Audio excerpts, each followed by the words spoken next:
I have built another abomination. So I have quite a few... Great start. I have quite a few starter ships over the years. I made another one. It's the ugliest, but also the most practical. I could have worked to make it a little bit better looking, but who cares? Anyway, let's go over design philosophy, features, blah blah blah. And let's start with the oldest ones. So, the purpose of these ships is to just get off the planet during planetary starts. So you just have some cheap components, hydrogen thrust, not a lot, just enough to get off the planet. And this one is probably the fanciest. This one had wheels for some reason.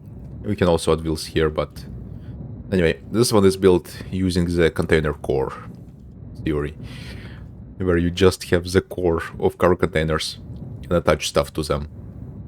It makes expanding and modifying things very easy, and it doesn't really have, other than volume of the ship, it doesn't have any detriments, because cargo containers very PCU cheap, very low volume, low mass. And them being low mass also makes them very cheap to build in the first place. And like one big cargo container, 2.5 tons only. That's like 5 conveyor blocks. If I find them, I don't have them on my hotbar, do I?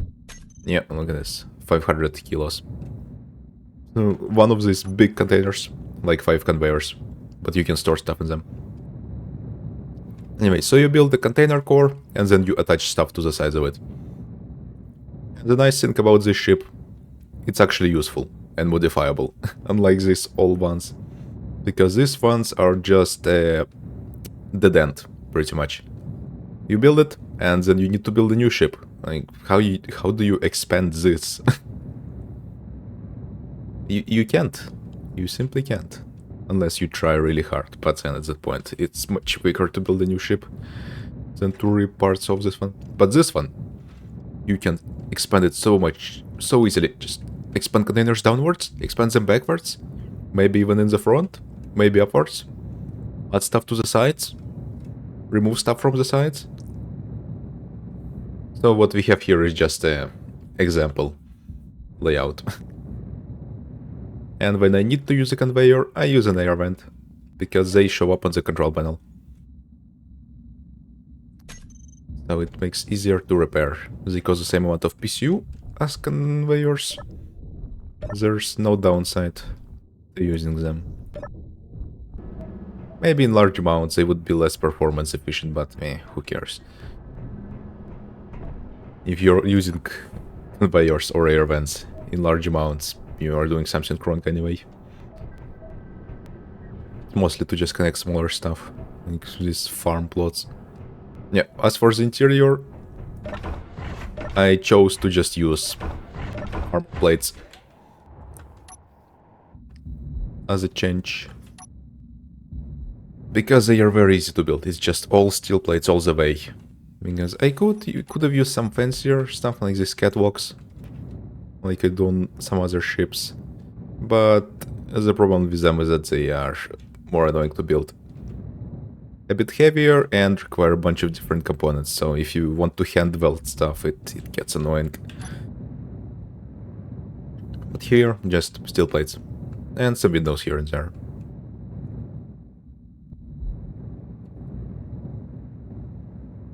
Let's see features. Features include way too much cargo storage, but when you're in space, there's not a thing as way too much cargo storage, because there is no gravity to pull you down. Assembler, refinery, attached to a cargo container, so if you want to start this ship, you can just start with this cargo container. And there's a connector on top, production, and you can just grow from there. One assembler in refinery is not really that much, it's actually very little.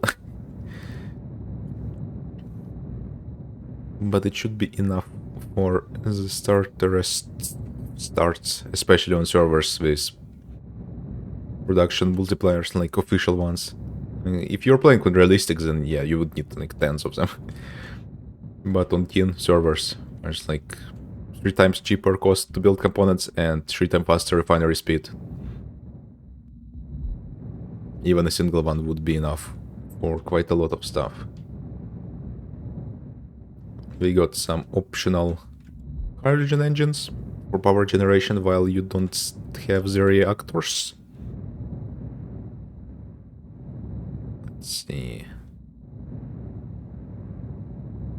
I mean, I don't really need to explain that much because it's all just out here. You can see it all perfectly well for yourself.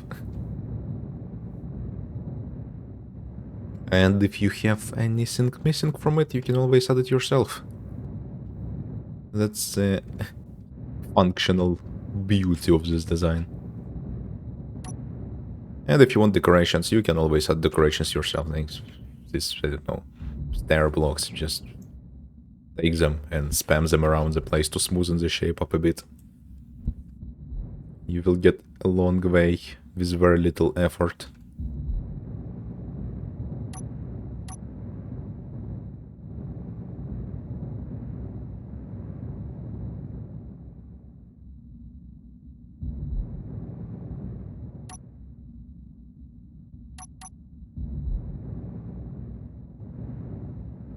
It has it has a functional beauty of its own, especially from the distance.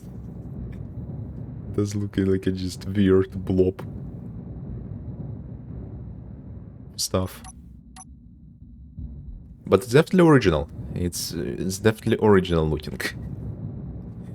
I think. That's one thing you can say about a lot of weird, ugly builds. They are very original.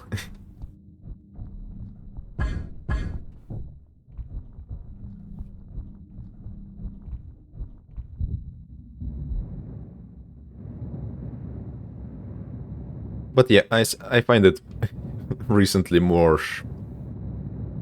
worth it to just spend more time on building more ships of different sizes and functions than to spend it all on one ship that will be outdated and useless immediately after I build it. Because I will come up with a new approach how to build stuff, some new building techniques and blah blah blah blah, and I do not have that much time, especially now, to build all the stuff. So, simpler is better for me.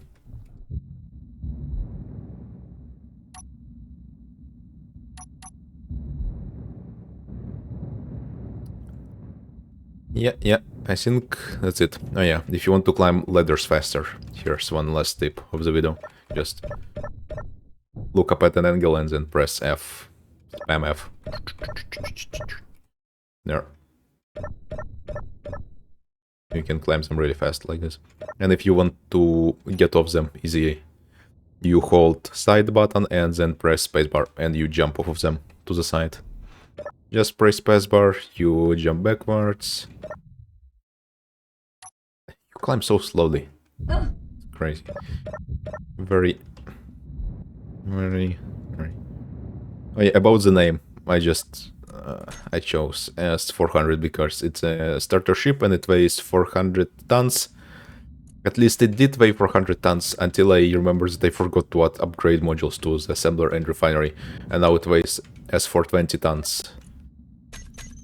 But I already named everything in the control panel, and I don't want to do it. Oh, except speed modules, I forgot to name those. Get master name block mod. It makes your life a lot easier.